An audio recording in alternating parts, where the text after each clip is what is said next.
ससुराल की रोटी इतनी आसान नहीं। सारा की उम्र बस 21 साल की थी जब उसकी शादी हुई। उसका ग्रेजुएशन का लास्ट ईयर था। शादी उसने इसी शर्त पर की थी कि उसे ग्रेजुएशन कंप्लीट करने दी जाए।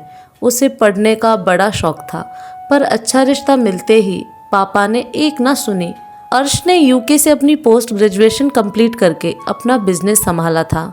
शुरू शुरू में वो सारा को बिल्कुल अच्छा नहीं लगता था।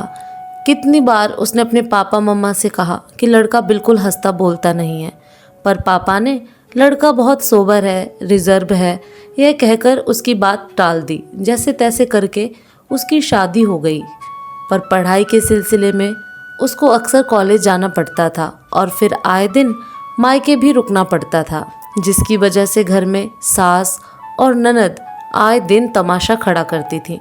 जब जब वह मायके जाती थी तब उसके आने के 1-2 दिन पहले काम वाली को निकाल दिया जाता था, जिसकी वजह से घर वापस आने पर पूरा काम उसे करना पड़ता था। वह बहुत थक जाती थी। अर्श रोज शाम को खाना खाकर अपने मोबाइल और टीवी में बिजी हो जाते। उनको खबर ही ना होती कि सारा पर क्या बीत रही है। कितनी बार तो सारा रात में खाना ही नहीं खाती थी, क्योंकि दिन भर के तानों से ही पेट भर जाता था। अरे किचन में काम ही कितना होता है, खाना बनाना भी कोई काम है? अरे मम्मी, जब से सारा आई है तुम्हारे घर में तो गिन गिन कर रोटियां बनने लगी हैं। तुम्हारा किचन कितना गंदा रहता है, बर्तन तो साफ ही नहीं रहते। अरे सारा, नए डिब्बे क्यों लाई हो? तुम भी बड़ी बहू की तरह अलग रहना चाहती हो?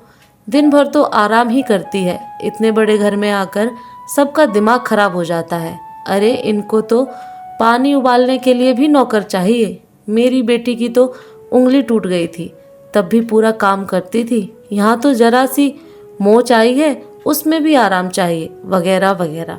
इन तानों का कोई अंत नहीं था। वाकई बेटी का दर्द दर्द है, बहू का नहीं। बेटी का काम काम है, बहू का नहीं। बेटी का मायका मायका है, बहू का नहीं। ऐसे ख्याल सारा को अक्सर आते थे। इन सब बातों से वह बहुत परेशान रहने लगी। एक दिन सारा ने अर्श से कहा, अर्श प्लीज़ मुझे कुछ साल दे दो एडजस्ट होने के लिए। आई प्रॉमिस मैं बहुत अच्छी बहू बन के दिखाऊंगी।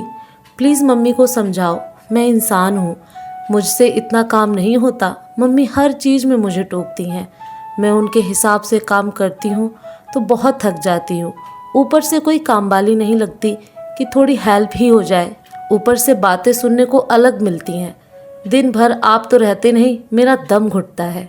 यहाँ तक कि मेरा खाना भी नहीं देखा जाता है कि मैं कितना खाती हूँ, रोटी खाती हूँ, कितना चावल खाती हूँ। I need some time. हर बार की तरह अर्श का बस एक ही जवाब था, इग्नोर करो इनकी बातों को। आज तो अर्श की यह बात भी सारा के कानों में और दिल पर सुई की तरह चुभ रही थी। वह रात भर रोती रही। अर्श ने भी ध्यान नहीं दिया। वह आज भी बिना खाए सो गई थी।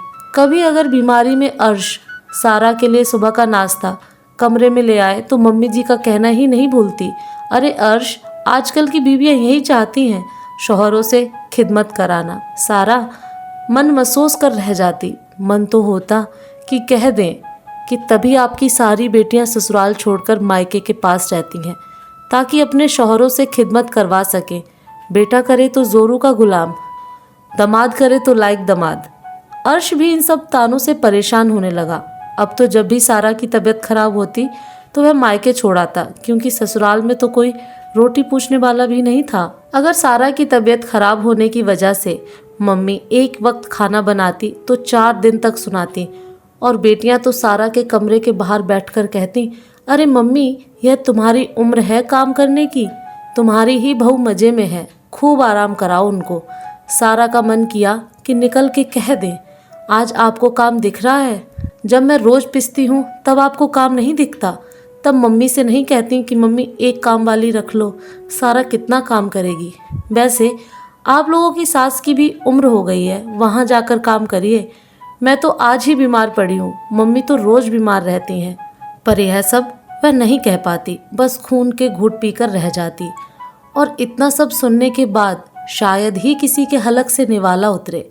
कितनी रातें सारा बिना खाए ही सो जाती थी, और कोई पूछने वाला भी नहीं होता। सच ही कहा है, वाकई ससुराल की रोटी बहुत मुश्किल होती है।